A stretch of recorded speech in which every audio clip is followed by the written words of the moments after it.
দর্শক, এখানে এই মুহূর্তে বাংলাদেশি ছাত্রদের সাথে সংহতি জানিয়ে এই কানাডাতে অবস্থানরত সকল ধরনের স্টুডেন্ট এবং এখানে বৃদ্ধ শিশু থেকে শুরু করে সবাই এসেছেন, সবাই সংহতি জানিয়ে এখানে প্রতিবাদ করেছেন। এখানে বিভিন্ন প্লে কার্ডে বিভিন্ন স্লোগানে মুখরিত ছিল, তারা প্রতিবাদ জানিয়েছেন তো এবং এখনো জানাচ্ছেন। আমি চেষ্টা করব আজকের এখানে প্রোটেস্টের অনুষ্ঠানে যে যে বিষয়গুলো হয়েছে সেই বিষয়গুলো আপনাদের সবার কাছে তুলে ধরতে। আপনারা অবশ্যই থাকবেন।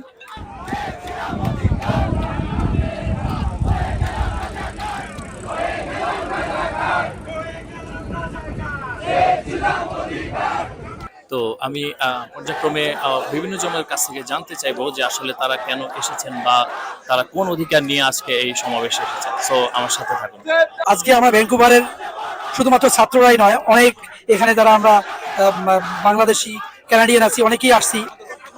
একটা হচ্ছে আমরা সলিডারিটি জানানোর জন্য যে আমরা বিদেশে থেকে বাংলাদেশ যে বর্তমান সিচুয়েশনটাকে অ্যাকসেপ্ট করতে পারছি না, এই কারণে যে বর্তমান সরকারের সার্বিক যে যে জঘন্যতম অপরাধগুলো চলছে, সেই অপরাধগুলোর ব্যাপারে যে আমাদের ইয়াং জেনারেশন ছাত্র সমাজ যেভাবে আগায় আসছে, আমরা এটা মনে করি একটা বড় ধরনের একটা অগ্রগামী সমাজকে পরিবর্তন করার জন্য ভালোর দিকে। এবং সেজন্যই আজকে আমরা এখানে একত্রিত হয়ে গভর্নমেন্টের সার্বিক যে অন্যায়গুলো এবং যৌক্তিক দাবির পরিপ্রেক্ষিতে যে পরিমাণ জঘন্য কিলিং করছে, সেইটার বিরুদ্ধে আমরা ইন্টারন্যাশনালি এবং গোটা ওয়ার্ল্ডের মানুষকে জানাতে চাচ্ছি।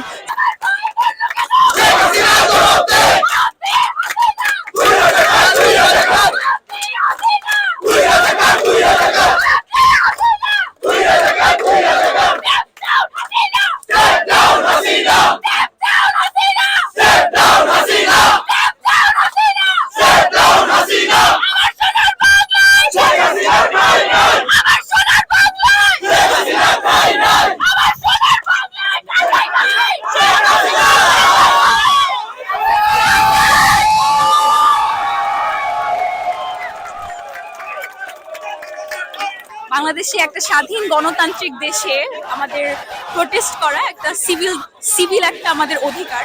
সেই অধিকারে যখন একটা ছাত্র বুক পেতে দাঁড়ায়, তখন সেটা আশা করে না যে তাকে বুকের মধ্যে কেউ গুলি করে দেবে। সেটা হতে পারে না, এটা আমরা কোনোভাবেই মেনে নিতে পারি না।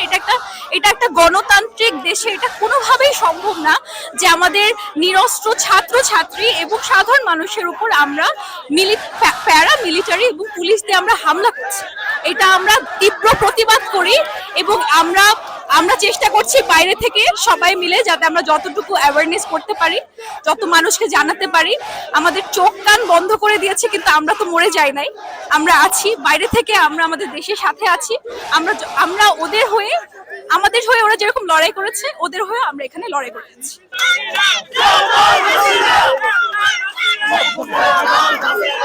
আমি নিজে একজন মুক্তিযোদ্ধার নাতনি। আমার দাদা 1971 সালে যুদ্ধে মারা গিয়েছেন। The thing is, it's no more about quota, it's no more about the rules that have already been set. Time has changed, people's demand has changed, and violence is never a key. আমি নিজে আজকে লজ্জিত যে যাকে এতদিন ধরে এত support করে এসেছি, people who did not fight for the country at that time is not equal to Rajakar. স্টুডেন্টের বুকে গুলি, that is very absurd, and এটা কখনোই মানা যায় না। কিভাবে পুলিশের যাদেরকে they took an oath to serve the country, save the people, protect the people, how can they shoot the students? They go inside a university and shoot students. Violence is never a key. Change is difficult, I understand. Change is difficult, but that is where growth lies. Hence, I request to stop this violence, stop killing students, stop killing these general people, and try to get back to our normal Bangladesh that we always aspired it to be. দর্শক, আমরা আরেকজন বাংলাদেশি ভাইকে এখানে দেখতে পাচ্ছি। উনি বিভিন্ন slogan play card হাতে নিয়ে অনেক উচ্চস্বরে প্রতিবাদ করেছেন আজকের এই প্রোটেস্ট এবং বাংলাদেশের যে বর্তমান অবস্থা, এটা নিয়ে উনি কি বলতে চান সেটা আমরা জানতে চাই। ধন্যবাদ তরিকুল ভাই। আসলে কি যে বলবো, ভাষায় প্রকাশ করার মতো ভাষা নেই আমার।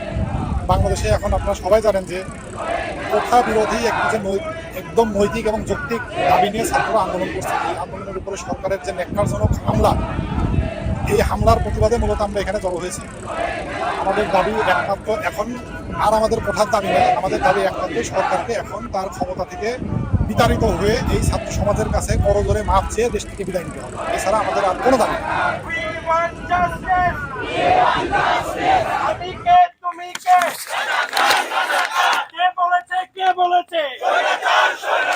তো আমরা আজকে এই প্রোটেস্টে অংশগ্রহণ করেছি সবাই, ভ্যাঙ্কুভারের অনেক জনতা আজকে এখানে। এর একটি কারণ হচ্ছে দলমল নির্বিশেষে এই যে সাধারণ নিরীহ ছাত্রছাত্রীদের একটি যৌক্তিক দাবিতে যারা আন্দোলন করছে বাংলাদেশে, প্রায় 200-র উপরে স্টুডেন্টদেরকে অলরেডি তারা নিহত হয়েছে। সো এটা আসলে দুঃখজনক এবং এই ধরনের একটি মৃত্যু আমরা কেউই মেনে নিতে পারছি না। এর জন্য তীব্র প্রতিবাদ জানাচ্ছি। এই বাংলাদেশের যে সরকার, যার মাধ্যমে আজকে এই আমাদের যে সন্তানেরা মৃত্যুবরণ করলো, এর জবাবদিহি তাকে করতে হবে এবং অতি দ্রুত এই দাবি মেনে নিয়ে দেশকে একটি সুন্দর শান্তিপূর্ণ পরিবেশ ফিরিয়ে আনতে হবে। আমরা দেখতে পাচ্ছি একজন বাংলাদেশি কাপল যেখানে ছোট বাবুকে নিয়েও আমাদের আজকের এই প্রতিবাদ সমাবেশে অংশগ্রহণ করেছেন। তো আমরা জানতে চাইবো যে উনি আসলে কেন ছোট বাবুকে নিয়েও এখানে আসার প্রয়োজন বোধ করলেন, সেই অনুভূতিটা বা তার প্রয়োজনীয়তাটা তার মুখ থেকে জানতে চাইবো। আমি চাই যে আমার ভাই বোনরা যারা রক্ত দিয়েছে তাদের রক্ত যেন বৃথা না যায়, কারণ আমরা স্বাধীন দেশের নাগরিক। আর আমরা কোনো আমাদের অধিকার ছাড়া কিছু চাইনি, আমরা কোনো টাকা পয়সা চাইনি। আমাদের ভাই বোনরা শুধু চেয়েছে স্বাধীন দেশের স্বাধীন অধিকার, স্বাধীনভাবে চাকরি পাওয়ার অধিকার। কারণ তাদের ফ্যামিলিকে শুধু তারাই দেখবে, সরকার নয়। তবে সরকার যদি নাই দেখতে চায়, কেন তারা এই নৈতিক অধিকার কেন মানতে পারবে না? কেন আমার স্টুডেন্ট ভাইদের গায়ে রক্ত লাগবে? আর কোনো রক্ত আমরা চাই না, আমরা শান্তিপূর্ণ বাংলাদেশ চাই। ভাইদের কেন এই আন্দোলনে রক্ত ঝরালো, রক্ত কেন ঝরলো, আমরা এটা সুষ্ঠু বিচার চাই। বর্তমান বাংলাদেশের যে পরিস্থিতি, এটার পিছনে সম্পূর্ণ দায়ী বর্তমান সরকার। আমি চাই এই সরকারের পদত্যাগ। আর স্টুডেন্টদের উপরে যেভাবে অত্যাচার হচ্ছে, তাদের প্রতি যেভাবে অনিয়ম হচ্ছে, অবিচার হচ্ছে, এটার একটা সুন্দর সুষ্ঠু সুরাহা আমি চাই। বর্তমানে বাংলাদেশের যে পরিস্থিতি, যে অবস্থায় বাংলাদেশের মানুষজন বিলংস করতেছে, এতে আমি এর ব্যক্তিগত দিক থেকে আমি এর কমপ্লিটলি সাপোর্ট করি না।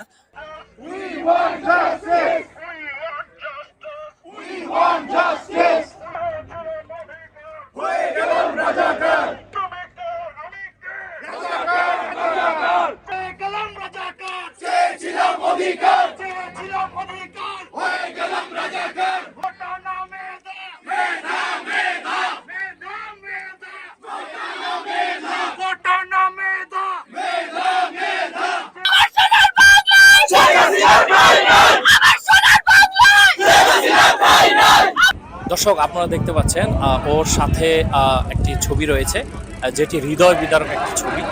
আমাদের আবু সাইদ শহীদ, যাকে একেবারে সামনে থেকে গুলি করে হত্যা করা হয়েছিল। আমি যখন এই ছবিটা দেখলাম আমার অনেক কষ্ট লাগলো, তাই বানাইছি। আর ছাত্রদের সাথে এরকম করা ঠিক হচ্ছে না, তাই এটা থামাতে হবে।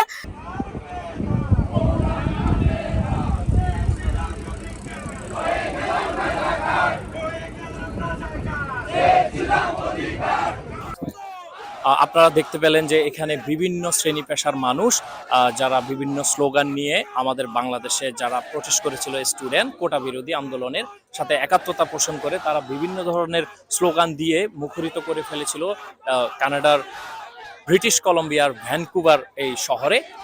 সকল শ্রেণী পেশার মানুষ এখানে এতক্ষণ তারা তাদের স্লোগান এবং তাদের যারা হত্যার শিকার হয়েছে তাদের জন্য সমবেদনা সহ সবকিছু তারা এতক্ষণ এখানে করলেন। এবং তারা এটাও বললেন যে যদি বাংলাদেশে ঠিক এই মুহূর্তে সকল প্রকারের সহিংসতা বন্ধ না করে, কোটা যদি সরকার মেনে না নেয়, কোটা বিরোধী যে আন্দোলন রয়েছে সে আন্দোলনের শর্তগুলো যদি না মেনে নেয়, এবং কি যে এতগুলো হত্যা হয়েছে এটির যদি সুষ্ঠু তদন্ত না করে, তাহলে এই আন্দোলন তারা চালিয়ে যাবেন এবং এটার জন্য তারা বাংলাদেশ দূতাবাস সহ সবকিছুতে তারা পরবর্তীতে আন্দোলন করার জন্য হুমকি দিয়েছেন। তো বন্ধুরা, পরবর্তী আপডেট অবশ্যই আমি আপনাদেরকে জানিয়ে দেব। আজকে এই পর্যন্তই, ধন্যবাদ সবাইকে।